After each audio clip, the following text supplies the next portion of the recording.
और उसके बाद उन्हीं कमिश्नर रावलपिंडी लियाकत चट्टा को गायब किया जाता है।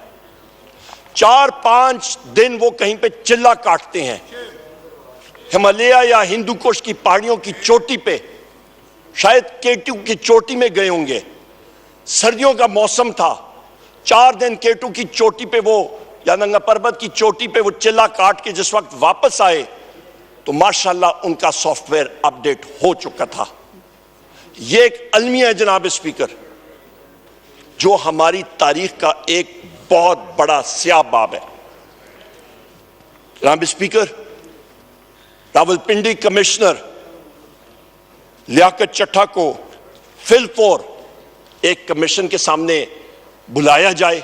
एक इंडिपेंडेंट कमीशन आपके 8 फरवरी के इलेक्शन के ऊपर जुडिशल कमीशन बनना चाहिए और दूध का दूध और पानी का पानी होना चाहिए, जिसकी वजह से यहां पे 94 नहीं इंशाअल्लाह ताला 180 मेंबरान पाकिस्तान तहरीक इंसाफ के होंगे।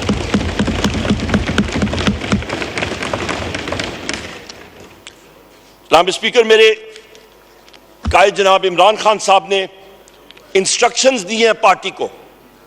हम लोग 3 रिट्स करेंगे कोर्ट्स में कि नंबर 1, जो सीसीटीवी फुटेज है, चाहे वो कोर कमांडर हाउस हो, चाहे वो किसी भी इंस्टॉलेशन पे हो, वो सीसीटीवी फुटेज सामने आनी चाहिए 9 मई 2023 की, नंबर 1। और जनाब स्पीकर, इसके साथ साथ मैं ये भी कहता चलूं कि सीसीटीवी फुटेज आपकी 18 मार्च 2023 को जुडिशल कॉम्प्लेक्स की भी सीसीटीवी फुटेज आज गायब है, उस दिन की गायब है, और वो भी पूरा आंखों देखा हाल मैं आपके सामने पेश करूंगा। यहां भी जनाब स्पीकर 9 मई को शहादतें या किसी की हुई, वो हमारे नौजवानों पे गोलियां बरसी और वो शहीद हुए, और उनके नाम एक बार फिर मैंने पहले भी इस हाउस के सामने पेश किए, मैं फिर पढ़ के सुनाता हूं। यहां पे मिर्जा नादिर शहजाद, बिलावल शनवारी, सैफुल्ला, मोहम्मद राशिद, अब्दुल्ला वजीर, जाहिदुल्ला, रिजवान अहमद, जावेद अकाखेल, सिकंदर, अबरार अहमद, उमर अजीज, अब्दुल कदीर, इब्राहिम, जावेद गुल, जाकिर, ये वो 15 नौजवानान हैं जनाब स्पीकर जो इस दुनिया में नहीं रहे। ये वो 15 नौजवानान हैं जिनका घर जो है वो उजड़ गया है। मेरे यहां पे फाजिल दोस्त जुनेद अकबर खान साहब बैठे हुए हैं, इनकी हलकों में मलकंड के एरियाज में वहां पे पैराप्लीजिक लोग मौजूद हैं जिनकी रीढ़ की हड्डी में गोली लगी जनाब स्पीकर, आज वो चल फिर नहीं सकते। मेरी खुद उनसे बात हुई थी। ये वो अलनाक वाक़े हैं जिनका हम लोग जिक्र कर रहे हैं। तो लिहाजा जनाब स्पीकर, हम लोग फिर बात करते हैं कि ब्लेम द विक्टिम, जिस पे तशद्दुद किया गया उसी को आप कसूरवार ठहरा रहे हैं। ये कौन सी दुनिया का हिसाब है? ये कौन सा इंसाफ है? जनाब स्पीकर, मैं यहां पे इस हाउस की तवज्जो एक बड़े अहम फैक्ट पे भी लाना चाहता हूं कि केयर टेकर वजीर आजम जनाब काकड़ साहब, उन्होंने फॉर्म 47 के बारे में और 8 फरवरी के इलेक्शन के बारे में, इसी हाउस के मेंबर हैं अनीफ अब्बासी साहब, उनके साथ उनकी कोई मुकालमा चल रहा था।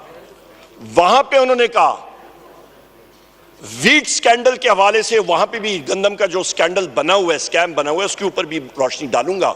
तो उस मुकालमे में उन्होंने कहा, केयर टेकर वजीर आजम जिनके सामने सारी चीजें मौजूद थी, जो बरसर इख्तिदार थे 8 फरवरी को, उन्होंने कहा मुझे मजबूर ना करें या मेरा नाम आप मुलव्वस करेंगे, यानी कि उनका अपना नाम मुस्लिम लीग नून वाले वीट स्कैंडल या स्कैम में, उन्होंने कहा फिर मैं मुस्लिम लीग नून का फॉर्म 47 का कट्टा चट्टा जो है वो छोड़ सामने ले आऊंगा पूरी दुनिया के।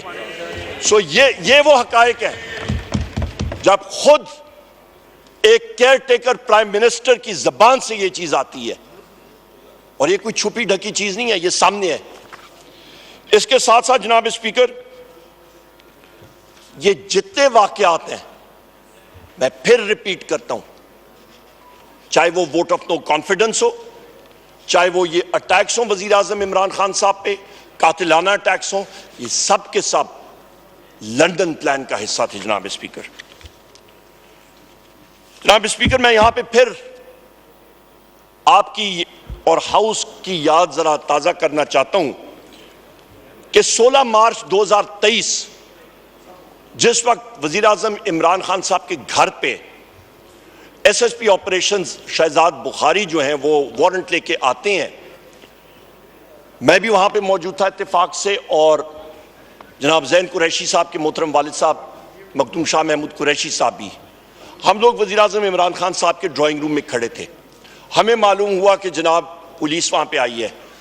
वजीर आजम इमरान खान साहब ने कहा मैं जाके अपना बैग उठा के लाता हूं कि ये मुझे अरेस्ट करने जा रहे हैं और मैं जा रहा हूं। क्लैरिटी ऑफ थॉट, आए बाएं से इन्होंने कहा मैं बैग उठाता हूं आता हूं। इस इतने में मखदूम साहब और मैं, हम लोग बाहर गए, प्रेस कॉन्फ्रेंस की, और वहां पे हम लोग आगे गए SSP ऑपरेशंस शहजाद बुखारी से बात करने के लिए। वो शख्स के बात नहीं कर रहा था, उन्होंने कहा जी मैं यहां से आगे नहीं आऊंगा, आप इमरान खान साहब को बाहर भेजें। कहा बिल्कुल ठीक है। जनाब स्पीकर, हम लोग अंदर गए,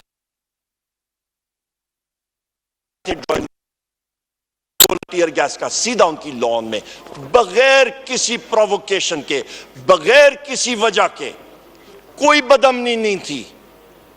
वजह यह थी जनाब स्पीकर कि वो प्लान था वजीर आजम इमरान खान साहब को अबडक्ट करने का, उनको यरगमाल बनाना या उनको वहां से किडनैप करने का। अबडक्शन प्लान था सारे का सारा। उसके बाद जनाब स्पीकर, वजीर आजम इमरान खान साहब के घर में अगले दिनों में पुलिस अंदर आती है। वजीर आजम साहब घर में नहीं है, वो जेल में है, और उनके घर में उनके बेडरूम का दरवाजा तोड़ती है। उनकी बापर्दा एहलिया जो है वहां पे है, और उन्होंने जो तोड़ फोड़ की वहां पे, वो प्रेस में आपको याद होगा वो फोटोग्राफ्स, उनके बच्चों के फोटोग्राफ्स। जो चीज इंसान को जो यादें होती हैं जनाब स्पीकर, फोटोग्राफ्स वो चीज होती है। ये चीजें कोई मानी नहीं रखती, वो यादें जो होती हैं औलाद की, फैमिली की, वो सबसे अहम होती हैं। सारा कुछ तोड़ फोड़ हो गया, चोरी कर ली पुलिस ने। पंजाब पुलिस तो इस वक्त जनाब स्पीकर, जो इस वक्त का IG है, जिसको मैं टाउट कहता हूं मुस्लिम लीग नून की गवर्नमेंट का, उसका एक ही काम है, सबसे इनडिसिप्लिन्ड फोर्स आज डॉक्टर उस्मान के नीचे एक पंजाब पुलिस की इनडिसिप्लिन्ड फोर्स आज ऑपरेट कर रही है, जो एक दहशतगर्द फोर्स बन चुकी है, अनट्रेन्ड और दहशतगर्द फोर्स। जनाब स्पीकर, मैं ये IG पंजाब के नाम के साथ जो आपने लफ्ज इस्तेमाल किया वो एक्सपंज कर रहा हूँ। वो टाउट नहीं है जनाब स्पीकर, वो फिर क्या है? नहीं, ये मुनासिब नहीं है। चले, जो आदमी अपने आप को डिफेंड नहीं कर सकता हाउस में आके, वो ऐसे चले जनाब जी। टाउट नहीं है, कोई और लफ्ज फिर अली मोहम्मद खान आप सोच लें कोई और अच्छा सा। गुलू भट्ट, ठीक है जनाब स्पीकर।